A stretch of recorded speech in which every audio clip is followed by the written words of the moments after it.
Pride and Prejudice by Jane Austen, Chapter 23. Elizabeth was sitting with her mother and sisters, reflecting on what she had heard, and doubting whether she were authorized to mention it, when Sir William Lucas himself appeared, sent by his daughter to announce her engagement to the family.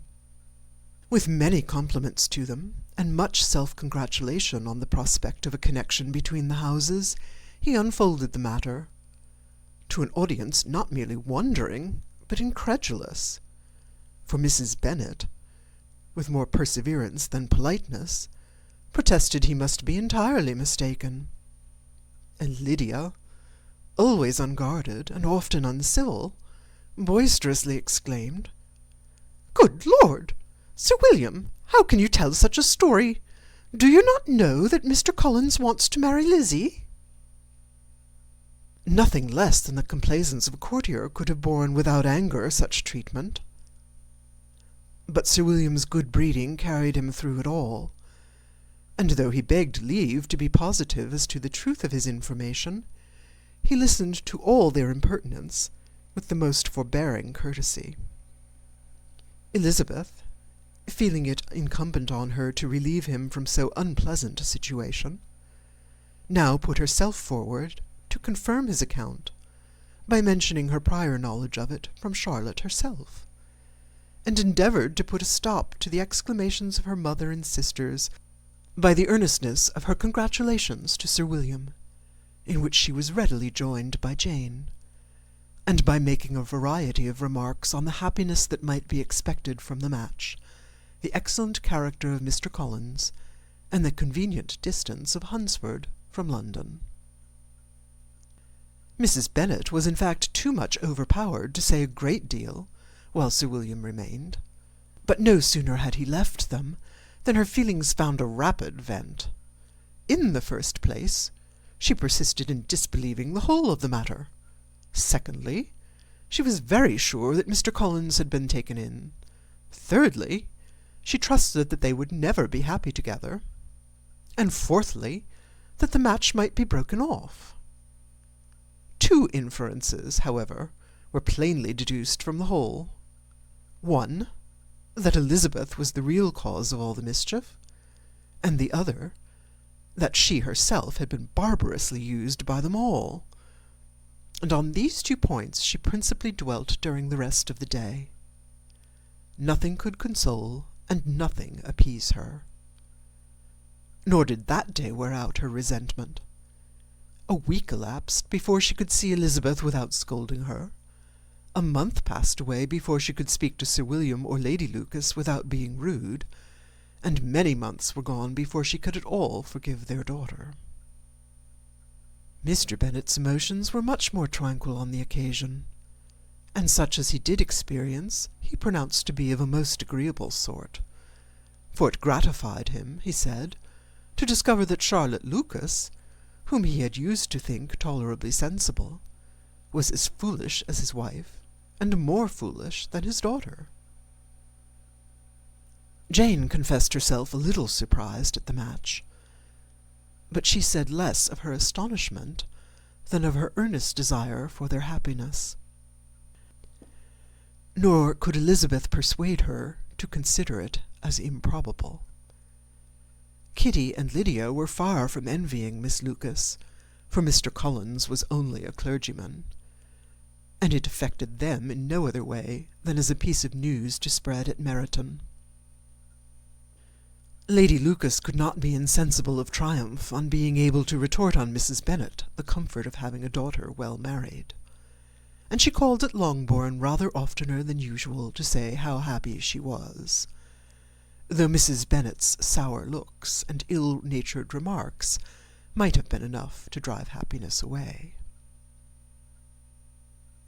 Between Elizabeth and Charlotte there was a restraint which kept them mutually silent on the subject, and Elizabeth felt persuaded that no real confidence could ever subsist between them again.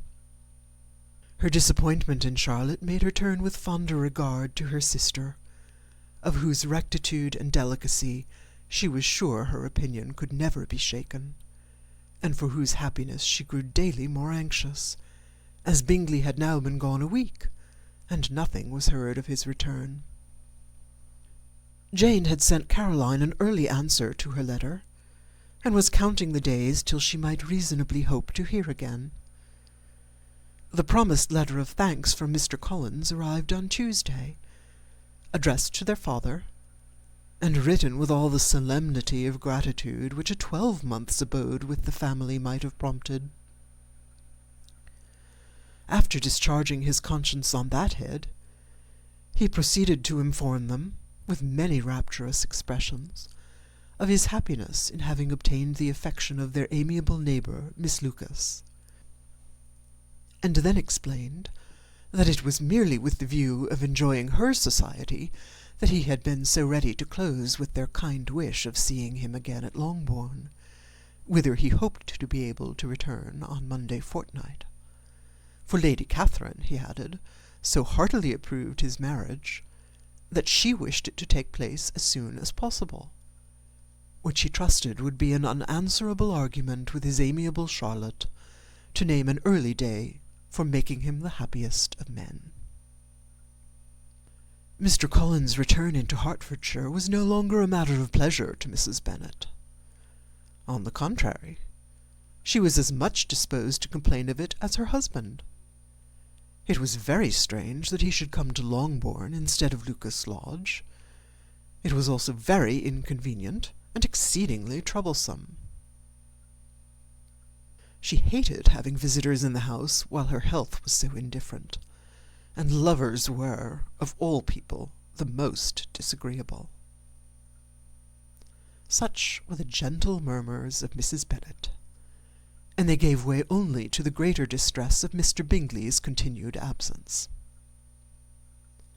Neither Jane nor Elizabeth was comfortable on the subject. Day after day passed away without bringing any other tidings of him than the report which shortly prevailed in Meryton of his coming no more to Netherfield the whole winter, a report which highly incensed Mrs. Bennet, and which she never failed to contradict as a most scandalous falsehood. Even Elizabeth began to fear, not that Bingley was indifferent, but that his two sisters would be successful in keeping him away. Unwilling as she was to admit an idea so destructive to Jane's happiness, and so dishonourable to the stability of her lover, she could not prevent its frequently recurring. The united efforts of his two unfeeling sisters, and of his overpowering friend, assisted by the attractions of Miss Darcy and the amusements of London, might be too much, she feared, for the strength of his attachment. As for Jane, her anxiety under this suspense was, of course, more painful than Elizabeth's. But whatever she felt, she was desirous of concealing, and between herself and Elizabeth, therefore, the subject was never alluded to. But as no such delicacy restrained her mother, an hour seldom passed in which she did not talk of Bingley, express her impatience for his arrival, or even require Jane to confess that if he did not come back, she should think herself very ill used. It needed all Jane's steady mildness to bear these attacks with tolerable tranquillity. Mr. Collins returned most punctually on the Monday fortnight, but his reception at Longbourn was not so gracious as it had been on his first introduction. He was too happy, however, to need much attention, and luckily for the others, the business of love-making relieved them from a great deal of his company.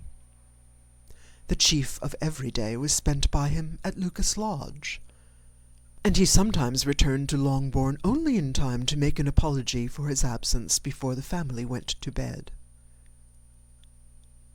Mrs. Bennet was really in a most pitiable state. The very mention of anything concerning the match threw her into an agony of ill-humour, and wherever she went, she was sure of hearing it talked of. The sight of Miss Lucas was odious to her. As her successor in that house, she regarded her with jealous abhorrence. Whenever Charlotte came to see them, she concluded her to be anticipating the hour of possession, and whenever she spoke in a low voice to Mr. Collins, was convinced that they were talking of the Longbourn estate, and resolving to turn herself and her daughters out of the house as soon as Mr. Bennet was dead. She complained bitterly of all this to her husband. "Indeed, Mr. Bennet," said she, "it is very hard to think that Charlotte Lucas should ever be mistress of this house, that I should be forced to make way for her, and live to see her take my place in it." "My dear, do not give way to such gloomy thoughts.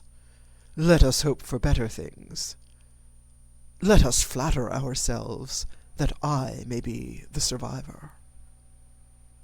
This was not very consoling to Mrs. Bennet, and therefore, instead of making any answer, she went on as before.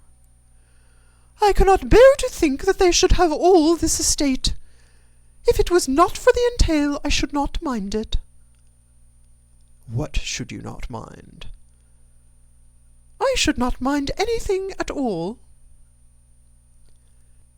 "Let us be thankful that you are preserved from a state of such insensibility." "I can never be thankful, Mr. Bennet, for anything about the entail. How any one could have the conscience to entail away an estate from one's own daughters, I cannot understand, and all for the sake of Mr. Collins, too. Why should he have it more than anybody else?" "I leave it to yourself to determine," said Mr. Bennet. End of chapter 23. Chapter 24. Miss Bingley's letter arrived, and put an end to doubt. The very first sentence conveyed the assurance of their all being settled in London for the winter, and concluded with her brother's regret at not having had time to pay his respects to his friends in Hertfordshire before he left the country. Hope was over, entirely over, and when Jane could attend to the rest of the letter, she found little, except the professed affection of the writer, that could give her any comfort. Miss Darcy's praise occupied the chief of it. Her many attractions were again dwelt on, and Caroline boasted joyfully of their increasing intimacy, and ventured to predict the accomplishment of the wishes which had been unfolded in her former letter.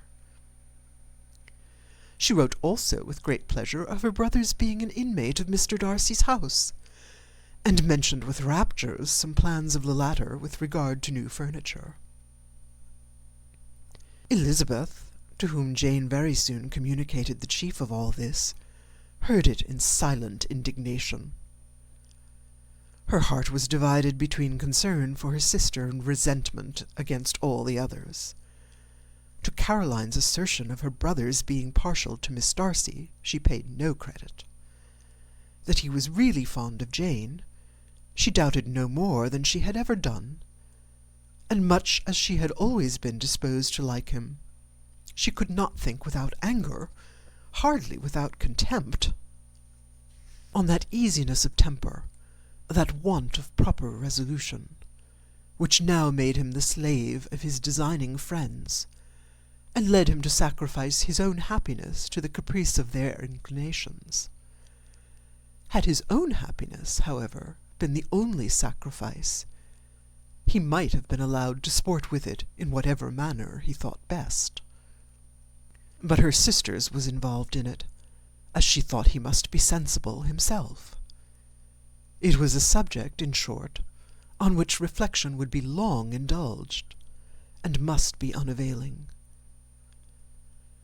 She could think of nothing else, and yet whether Bingley's regard had really died away, or were suppressed by his friend's interference, whether he had been aware of Jane's attachment, or whether it had escaped his observation, whichever were the case, though her opinion of him must be materially affected by the difference, her sister's situation remained the same, her peace equally wounded.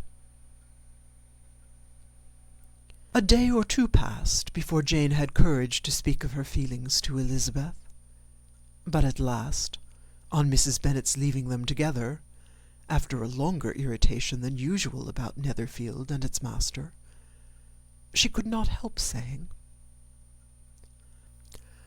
"Oh, that my dear mother had more command over herself!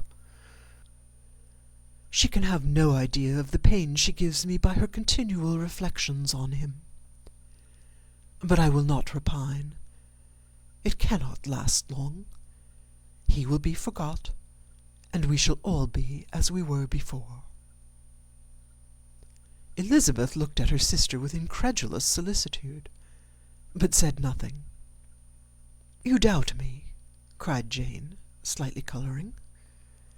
"Indeed, you have no reason. He may live in my memory as the most amiable man of my acquaintance, but that is all. I have nothing either to hope or fear, and nothing to reproach him with. Thank God, I have not that pain. A little time, therefore. I shall certainly try to get the better." With a stronger voice, she soon added, "I have this comfort immediately, that it has not been more than an error of fancy on my side, and that it has done no harm to anyone but myself." "My dear Jane," exclaimed Elizabeth, "you are too good. Your sweetness and disinterestedness are really angelic. I do not know what to say to you. I feel as if I had never done you justice, or loved you as you deserve." Miss Bennet eagerly disclaimed all extraordinary merit, and threw back the praise on her sister's warm affection. "Nay," said Elizabeth, "this is not fair. You wish to think all the world respectable, and are hurt if I speak ill of anybody. I only want to think you perfect, and you set yourself against it. Do not be afraid of my running into any excess, of my encroaching on your privilege of universal goodwill. You need not.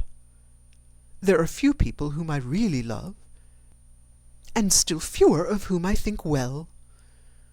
The more I see of the world, the more am I dissatisfied with it, and every day confirms my belief of the inconsistency of all human characters, and of the little dependence that can be placed on the appearance of either merit or sense.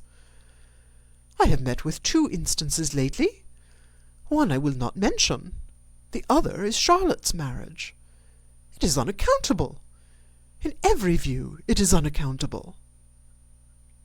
"My dear Lizzie, do not give way to such feelings as these. They will ruin your happiness. You do not make allowance enough for difference of situation and temper. Consider Mr. Collins's respectability, and Charlotte's prudent, steady character.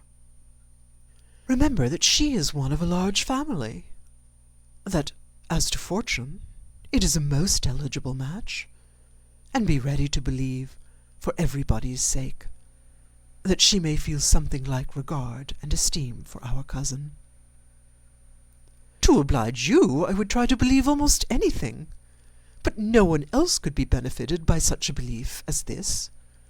For were I persuaded that Charlotte had any regard for him, I should only think worse of her understanding than I now do of her heart. My dear Jane, Mr. Collins is a conceited, pompous, narrow-minded, silly man. You know he is, as well as I do, and you must feel, as well as I do, that the woman who marries him cannot have a proper way of thinking. You shall not defend her, though it is Charlotte Lucas. You shall not, for the sake of one individual, change the meaning of principle and integrity, nor endeavour to persuade yourself or me that selfishness is prudence, and insensibility of danger security for happiness." "I must think your language too strong in speaking of both," replied Jane, "and I hope you will be convinced of it by seeing them happy together. But enough of this.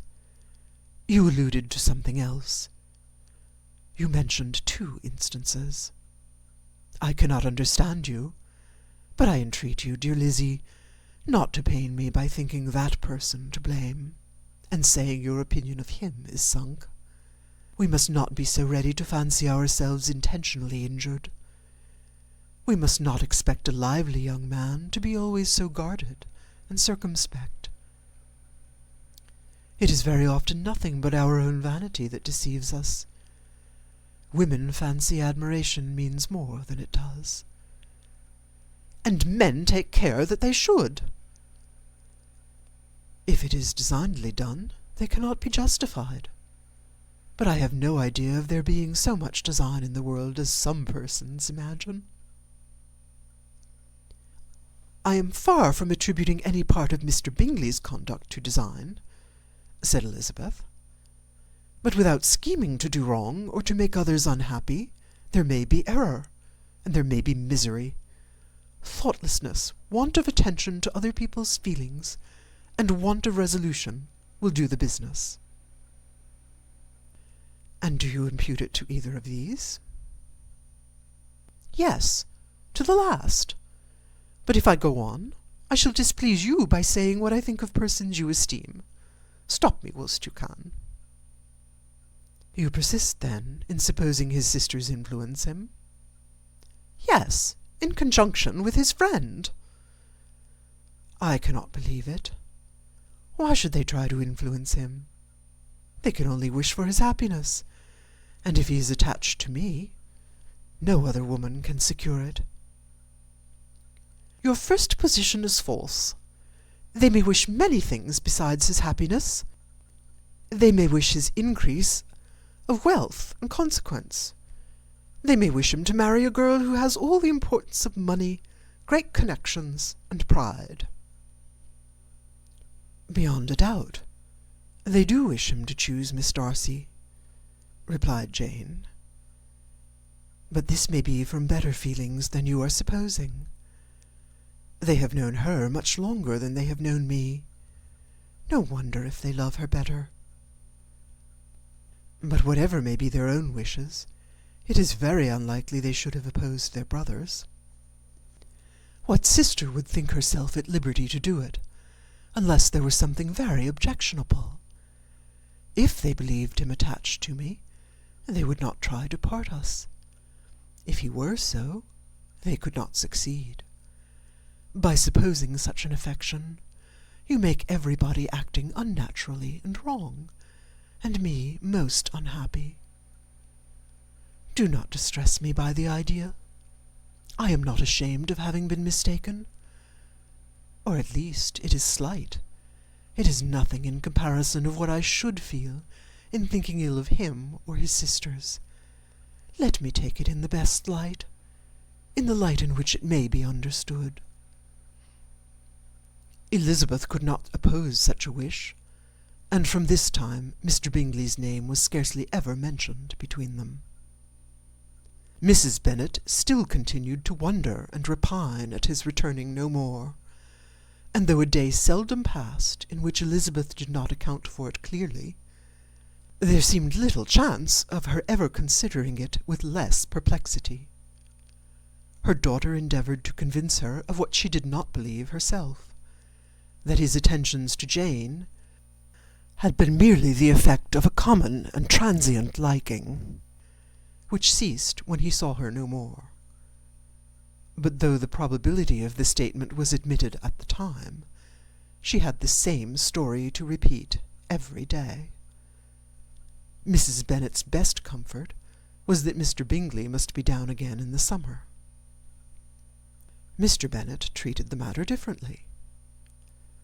"So, Lizzie," said he one day, "your sister is crossed in love, I find.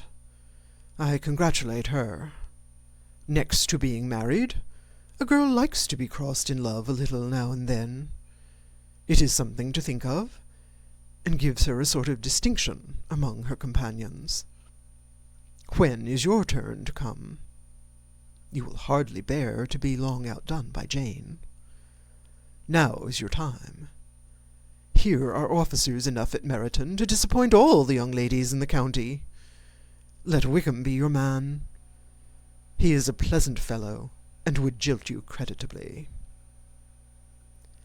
"Thank you, sir, but a less agreeable man would satisfy me. We must not all expect Jane's good fortune." "True," said Mr. Bennet, "but it is a comfort to think that whatever of that kind may befall you, you have an affectionate mother who will always make the most of it." Mr. Wickham's society was of material service in dispelling the gloom which the late perverse occurrences had thrown on many of the Longbourn family. They saw him often, and to his other recommendations was now added that of general unreserve. The whole of what Elizabeth had already heard, his claims on Mr. Darcy, and all that he had suffered from him, was now openly acknowledged and publicly canvassed, and everybody was pleased to think how much they had always disliked Mr. Darcy before they had known anything of the matter. Miss Bennet was the only creature who could suppose there might be any extenuating circumstances in the case unknown to the society of Hertfordshire. Her mild and steady candour always pleaded for allowances, and urged the possibility of mistakes. But by everybody else, Mr. Darcy was condemned as the worst of men. End of chapter 24. Chapter 25. After a week spent in professions of love and schemes of felicity, Mr. Collins was called from his amiable Charlotte by the arrival of Saturday. The pain of separation, however, might be alleviated on his side by preparations for the reception of his bride, as he had reason to hope that shortly after his next return into Hertfordshire the day would be fixed that was to make him the happiest of men.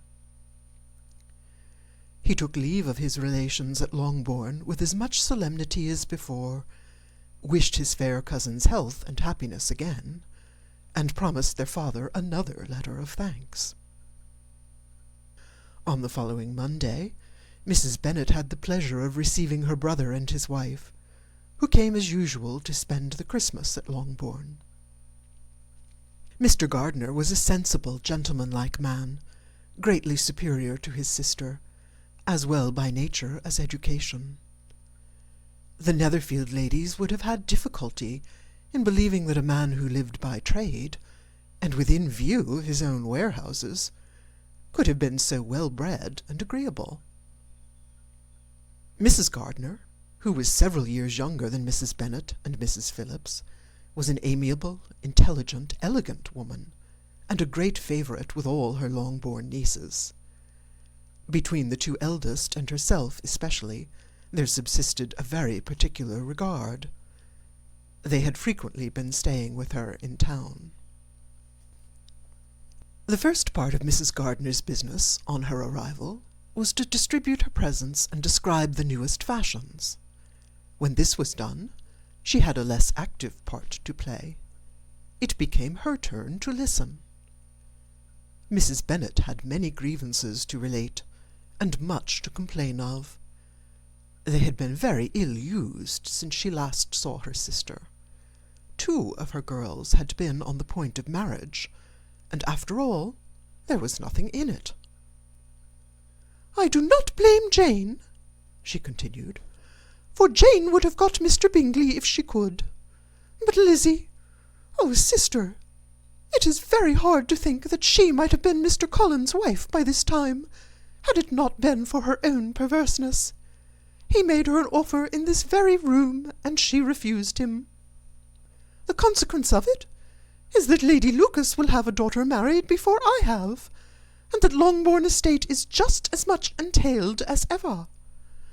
The Lucases are very artful people indeed, sister. They are all for what they can get. I am sorry to say it of them, but so it is.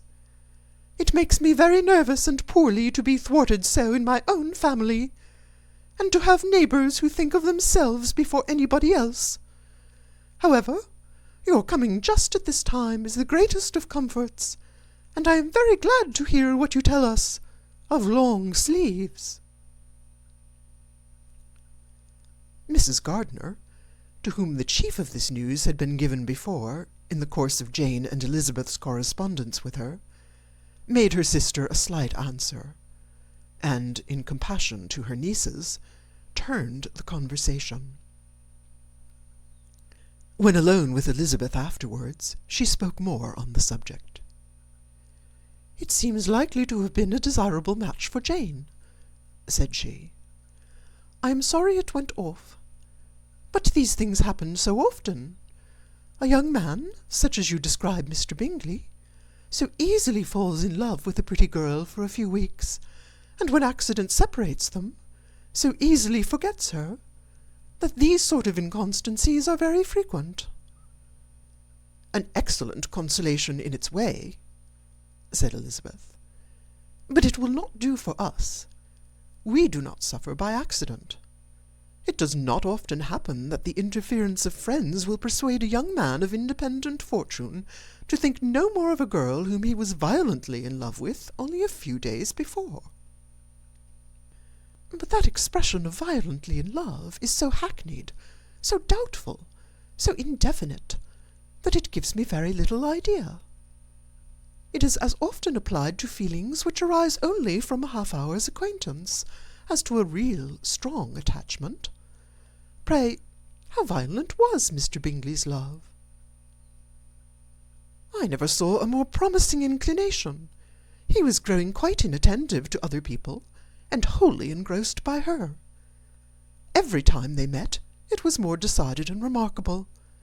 At his own ball he offended 2 or 3 young ladies by not asking them to dance, and I spoke to him twice myself without receiving an answer. Could there be finer symptoms? Is not general incivility the very essence of love?" "Oh, yes, of that kind of love which I suppose him to have felt. Poor Jane! I am sorry for her, because with such a disposition she may not get over it immediately. It had better have happened to you, Lizzie. You would have laughed yourself out of it sooner. But do you think she would be prevailed on to go back with us? Change of scene might be of service, and perhaps a little relief from home may be as useful as anything." Elizabeth was exceedingly pleased with this proposal, and felt persuaded of her sister's ready acquiescence. "I hope," added Mrs. Gardiner, "that no consideration with regard to this young man will influence her. We live in so different a part of town, all our connections are so different, and as you well know, we go out so little, that it is very improbable they should meet at all, unless he really comes to see her." "And that is quite impossible, for he is now in the custody of his friend, and Mr. Darcy would no more suffer him to call on Jane in such a part of London. My dear aunt, how could you think of it? Mr. Darcy may perhaps have heard of such a place as Gracechurch Street, but he would hardly think a month's ablution enough to cleanse him from its impurities, where he wants to enter it. And depend upon it, Mr. Bingley never stirs without him. So much the better. I hope they will not meet at all. But does Jane not correspond with the sister? She will not be able to help calling. She will drop the acquaintance entirely." But in spite of the certainty in which Elizabeth affected to place this point, as well as the still more interesting one of Bingley's being withheld from seeing Jane, she felt a solicitude on the subject which convinced her, on examination, that she did not consider it entirely hopeless. It was possible, and sometimes she thought it probable, that his affection might be reanimated, and the influence of his friend successfully combated by the more natural influence of Jane's attractions. Miss Bennet accepted her aunt's invitation with pleasure, and the Bingleys were no otherwise in her thoughts at the same time than as she hoped that by Caroline's not living in the same house with her brother, she might occasionally spend a morning with her, without any danger of seeing him. The Gardiners stayed a week at Longbourn, and what with the Phillipses, the Lucases, and the officers, there was not a day without its engagement. Mrs. Bennet had so carefully provided for the entertainment of her brother and sister, that they did not once sit down to a family dinner. When the engagement was for home, some of the officers always made part of it, of which officers Mr. Wickham was sure to be one, and on these occasions Mrs. Gardiner, rendered suspicious by Elizabeth's warm commendations of him, narrowly observed them both, without supposing them, from what she saw, to be very seriously in love. Their preference of each other was plain enough to make her a little uneasy, and she resolved to speak to Elizabeth on the subject before she left Hertfordshire, and represent to her the imprudence of encouraging such an attachment. To Mrs. Gardiner, Wickham had one means of affording pleasure, unconnected with his general powers. About 10 or a dozen years ago, before her marriage, she had spent a considerable time in that very part of Derbyshire to which he belonged.